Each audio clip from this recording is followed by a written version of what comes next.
Now, the next radius term that we have is ionic radius. Ionic radius क्या चीज़ है हमारे पास? Now, atomic radius is the radius from nucleus to the last shell of a simple atom. So this is basically atomic radius. Ionic radius एक ion का radius होता है. So ion हमारे पास positive भी हो सकते हैं जिनको हम कहते हैं कैट आयंस, एंड आयंस हमारे पास नेगेटिव भी हो सकते हैं जिनको हम कहते हैं एन आयंस. सो कैट आयन का रेडियस है कैट आयनिक रेडियस और एन आयन का रेडियस है एन आयनिक रेडियस.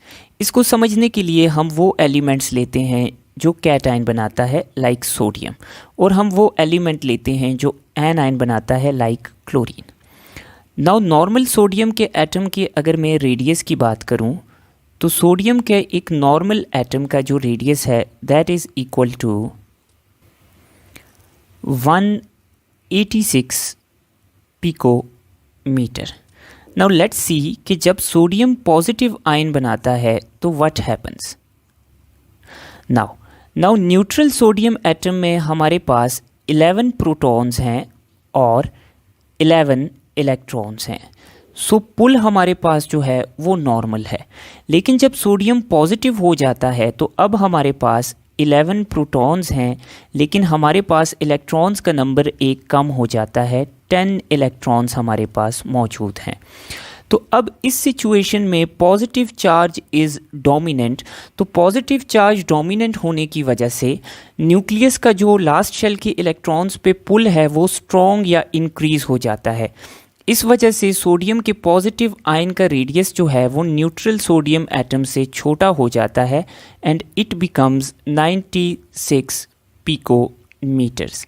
सो अगर आपके पास कोई भी कैट आयन है तो उसका रेडियस एक न्यूट्रल एटम से क्या होगा, छोटा. लाइक सोडियम के न्यूट्रल एटम का साइज़ इसके पॉजिटिव आयन से क्या होगा, बड़ा होगा. इसी तरह कोई भी और एलिमेंट होगा तो उसके न्यूट्रल एटम का जो साइज़ है वो उसके पॉजिटिव आयन से बड़ा होगा.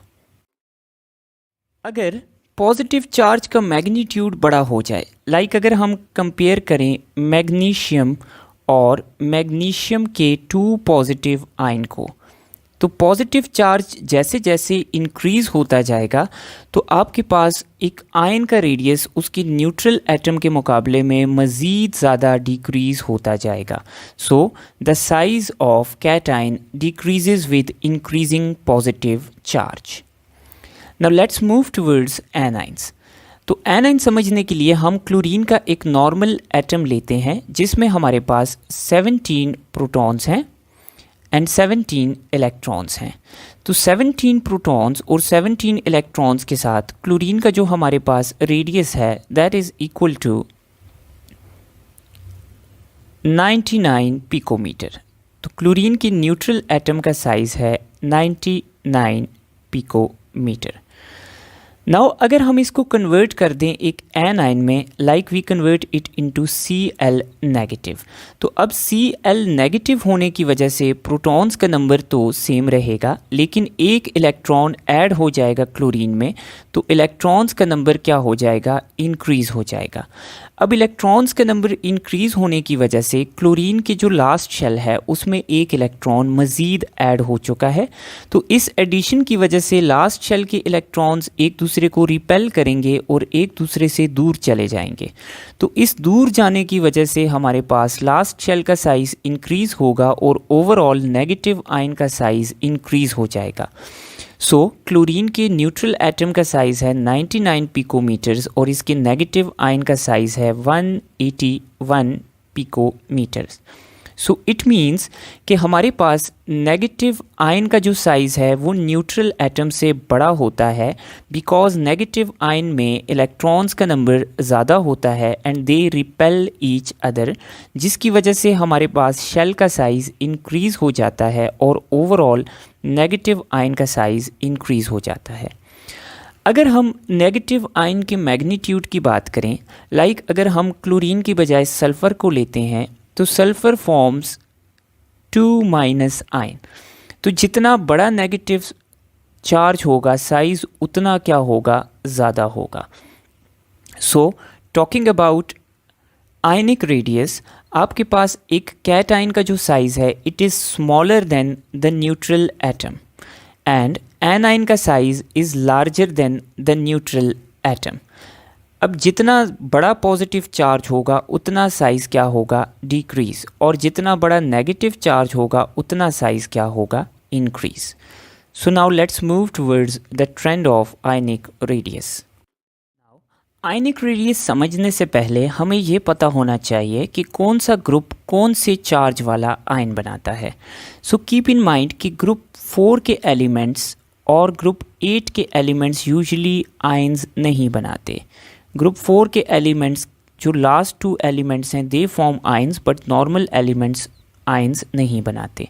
सो आयनिक रेडियस की स्टडी में हम ग्रुप 4 और ग्रुप 8 दोनों को एक्सक्लूड करेंगे। नाउ टॉकिंग अबाउट ग्रुप 1, तो ग्रुप 1 बनाते हैं 1 पॉजिटिव आयन, ग्रुप 2 बनाता है 2 पॉजिटिव आयन, ग्रुप 3 बनाता है 3 plus ion. For example lithium forms Li plus, beryllium forms Be2 plus and boron forms Be3 plus ion. Now talking about group number 5, 6 और 7, तो group 5 बनाता है -3 आयन, ग्रुप 6 बनाता है -2 आयन एंड ग्रुप 7 बनाता है -1 ion. Like we have nitrogen 3-, oxygen 2- and fluorine 1-। तो अगर हम इनके ट्रेंड्स को स्टडी करें आयनिक रेडियस के, तो ग्रुप 1 का आयन है +1, ग्रुप 2 का है +2 और ग्रुप 3 का है +3। तो जैसे जैसे मैंने आपको डिस्कस किया था पॉजिटिव चार्ज इंक्रीज़ होता है तो साइज़ छोटा होता है। तो 1+ वाला आयन बड़ा होगा, 2+ वाला छोटा होगा और 3+ वाला मज़ीद छोटा होगा। तो पॉजिटिव आयन्स की अगर हम बात करें तो ग्रुप 1 के जो आयन्स हैं they are larger, then we have group 2 ions and then we have group 3 ions. So lithium plus is larger than beryllium 2 plus and which is larger than boron 3 plus. Likewise sodium 1 plus is larger than magnesium 2 plus and then Al3 plus is smallest of these. So this is the trend of cations. Now अगर हम anions की बात करें तो anions में हमने discuss किया कि जितना बड़ा नेगेटिव चार्ज होगा आयन का साइज़ उतना बड़ा होगा। सो 3- वाला आयन सबसे बड़ा होगा, then we have 2- and then we have 1-। तो following this trend 5th group के आयन्स सबसे बड़े होंगे, then we have 6th group and then we have 7th group. तो एनाइंस में नाइट्रोजन का आयन सबसे बड़ा है, देन ऑक्सीजन का एंड देन फ्लोरीन का। और अगर हम पीरियड 3 की बात करें तो फॉस्फोरस का आयन सबसे बड़ा होगा, देन सल्फर का और देन हमारे पास क्लोरीन का। So this is the trend of anions. अगर हम इन सब को इकट्ठा करें, एक पीरियड में हम इनको एक साथ स्टडी करें, तो सबसे पहली बात विच वी मस्ट नो कि negative ion is larger than the positive ion. तो अगर एक हम पीरियड में स्टडी कर रहे हैं जिसमें सोडियम से लेके आर्गॉन तक के तमाम एलिमेंट्स हैं, तो उनका ओवरऑल हमारे पास ट्रेंड क्या होगा। सो वी नो कि negative ions are larger than the positive ions. So largest ion हमें मिलेगा phosphorus 3-, then sulphur 2-, then chlorine 1-। Then positive ion में छोटे चार्ज वाला पॉजिटिव आयन बड़ा होगा, तो क्लोरीन के बाद साइज़ आएगा सोडियम पॉजिटिव का, देन मैग्नीशियम 2 पॉजिटिव का एंड देन एल्यूमिनियम 3 पॉजिटिव का। सो ये एक ओवरऑल ट्रेंड हो जाएगा हमारे पास ग्रुप में। सो वी कैन से कि 5th ग्रुप के आयन सबसे बड़े हैं, देन 6th ग्रुप के, देन 7th ग्रुप के, then 1st group, then 2nd group and then 3rd group. So this is the trend of ionic radius along the periodic table. Now यहाँ पर एक और इम्पॉर्टेंट कॉन्सेप्ट, जो negative ions हैं उनका size positive ions के मुकाबले में काफ़ी बड़ा होता है। ऐसा होता क्यों है, उसके लिए हम कंपेयर कर लेते हैं मैग्नीशियम को और उसी पीरियड से हम कंपेयर कर देते हैं सल्फ़र को। नाउ मैग्नीशियम में हमारे पास शेल्स हैं 3, 1, 2 एंड 3, और इसके लास्ट शेल में हमारे पास 2 इलेक्ट्रॉन्स हैं। इसी तरह सल्फ़र के शेल्स भी हमारे पास 3 हैं और इसके लास्ट शेल में हमारे पास 6 इलेक्ट्रॉन्स हैं।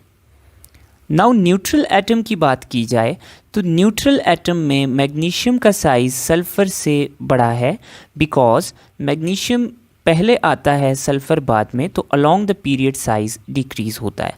लेकिन अगर हम Mg2+ आयन की बात करें और S2- आयन की बात करें तो सिचुएशन रिवर्स हो जाती है। उसकी वजह क्या है? द रीज़न इज़ कि जब मैग्नीशियम 2+ आयन में कन्वर्ट होता है तो एक तो इसका पॉजिटिव चार्ज भी डोमिनेंट हो जाता है और 2 इलेक्ट्रॉन्स जाने की वजह से इसका लास्ट शेल क्या हो जाता है? खाली। तो जब लास्ट शेल खाली हो जाता है तो हमारे पास ऑटोमेटिकली इसका रेडियस डिक्रीज़ हो जाता है, बिकॉज़ इसका एक शेल कम्प्लीटली गायब हो गया है। तो पॉजिटिव आयंस में से जब इलेक्ट्रॉन्स निकलते हैं तो इनका लास्ट शेल क्या हो जाता है? गायब हो जाता है। और नेगेटिव आयन में जब इलेक्ट्रॉन्स ऐड होते हैं तो इनका लास्ट शेल गायब नहीं होता बल्कि अपनी जगह पर पड़ा रहता है। तो इसलिए नेगेटिव आयन का साइज़ एक पॉजिटिव आयन से काफ़ी बड़ा होगा। So this is all about ionic radius.